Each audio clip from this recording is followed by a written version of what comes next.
All right, JJ, 2 under, 68 today. Just how would you assess the day? It was good. I got off to a good start. Turned in 4 under, and we got put on the clock, on our like second or third hole, and just kind of lost focus. Tried to rush a lot, but yeah, I mean, I'm still in a good position heading into the weekend. You played here a couple times last year. You got a top 10 finish. What have you been able to learn about this course over the past couple of years? I learned that it's a lot harder than it kind of presents itself. You think it's because it's short and the greens aren't very undulating that you can kind of attack, but it's still like position golf. There's a lot of holes that you can make messes on that are super easy, that at least they look super easy on paper. But it just, fairways and greens are a premium here, and if you do that, it should be more difficult to post a bad number.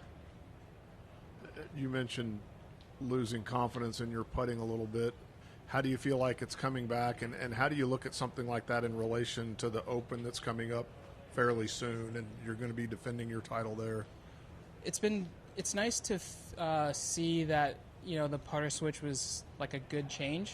I found myself kind of resenting my putter at times when I'm out on the course, and that's been the only issue all year. My ball striking has been pretty solid. I mean, the weeks that I putt at like just slightly better than average, I contend. I mean, Valero I won, and it was not even like that high in putting. So I know that's kind of like a great equalizer. So it's good to switch it up and see it kind of solidify that it was a good decision these first 2 rounds, and hopefully keep it going this week, the end of this weekend, next week, and then keep it going into the U.S. Open. Yeah. And how much did you kind of build the schedule, or sort of your mindset this time of year around that as a first time going in to defend a major championship like that? How has it kind of changed, if at all, the way you sort of set up the spring and go into that? I've just planned my schedule. Obviously based around a lot of the signature events, obviously the courses that I like to play, like here, like Colonial and Torrey Pines. So I think the priority was signature events, majors. What are the, normal tour stops that I really enjoy playing, and trying to see how that balances out for the schedule. So I think it's nice that I'll have an off week before the U.S. Open.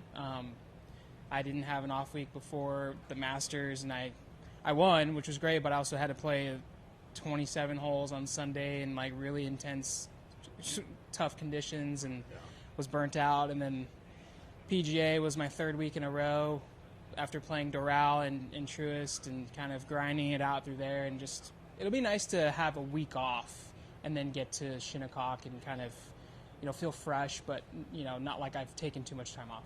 Yeah, and you've been a regular around here for, I guess, 5 years or so. How different is it now with fan interaction and stuff as a U.S. Open champion versus in the past when you weren't? It's great. It's cool to, be reminded that you won the U.S. Open and that you've, accomplished a pretty cool thing that not a lot of people get to do. I mean, you get so caught up in the day-to-day routine and grind out here that you kind of forget your successes. But it's cool to just run into people that, bring it up, and it's a fun way to reminisce on all the hard work that I put in. Thanks. Real quick, you mentioned how hot it is in here. How big of an advantage is playing in the morning today when it's supposed to be in the mid-90s later?